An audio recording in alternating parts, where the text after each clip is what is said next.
Hello students. So as I have told you in previous lecture that in next lecture we'll discuss about the IR spectrophotometers.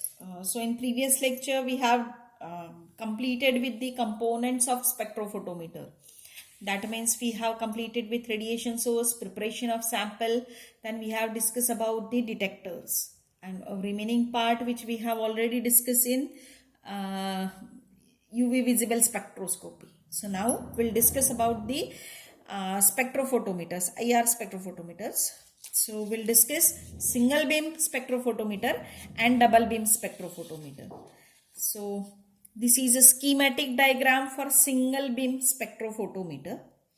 In single beam spectrophotometer, radiation is emitted by source, passes through the sample and then through a fixed prism and rotating lithometer. See, this is a radiation source. The light is produced which is passes through the sample. This is a chopper, entrance slit. This is mirror through which it is reflected and passes through the prism and special type of, you can say that, rotating mirror, lithometer. From the lithometer again it is reflected, passes through the prism. So selective light is passed through it. Again it is reflected through the exit slit. It falls on a detector. So this is your schematic diagram for the single beam spectrophotometer.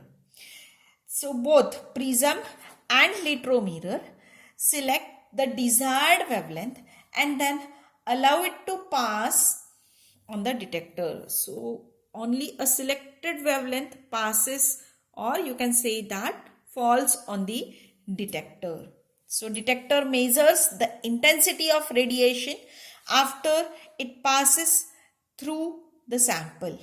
So by knowing the original intensity of radiation, how much radiation has been absorbed is, you can say that we are able to know. So by measuring the degree of absorption at different wavelength, the absorption spectrum of sample can be obtained. So after detector there is amplifier, and after amplifier you can say that there is a readout, so which is not shown over here in a schematic diagram for simplicity. So just always keep in mind, from the source sample passes or enters through the prism, passes, or you can say that reflected by the lithometer, where the selected wavelength are allowed to pass in the detector.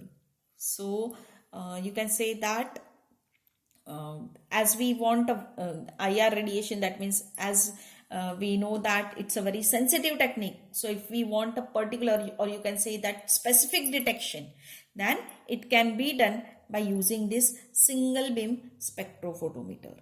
Now why the chopper is preferred? So it will cut the radiation, you can say that beam, so that when you are going to put the reference and when you are going to change it with the sample, at that time the beam will be cut by using this chopper.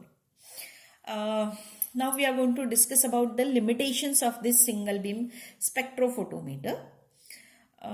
Whatever the limitations which we have discussed in single beam photometer, that means why single beam photometer is, you can say that, or double beam and single beam photometer, which we have discussed in UV visible spectroscopy. So all that limitations are there for the single beam spectrophotometer. So at a time only we are able to put a single one, so we have to put reference and then we have to put the sample. So such limitations are there, but along with this some other limitations are also there. So that we'll discuss now. So this type of instrument has basic disadvantage, that intensity of the emission of radiation source varies from point to point in IR absorption spectrum. So therefore, resulting spectrum is considerably deformed. So necessary corrections are done by continuous variation of the slit. So continuous variation of slit that means is compulsory. Therefore, we have to use the chopper as well as entrance slit. Second limitation is that when sample is analyzed in the solution, the bands of solvent appear in the spectrum. So spectrum of sample is obtained by subtracting the spectrum of solvent from the resultant spectrum.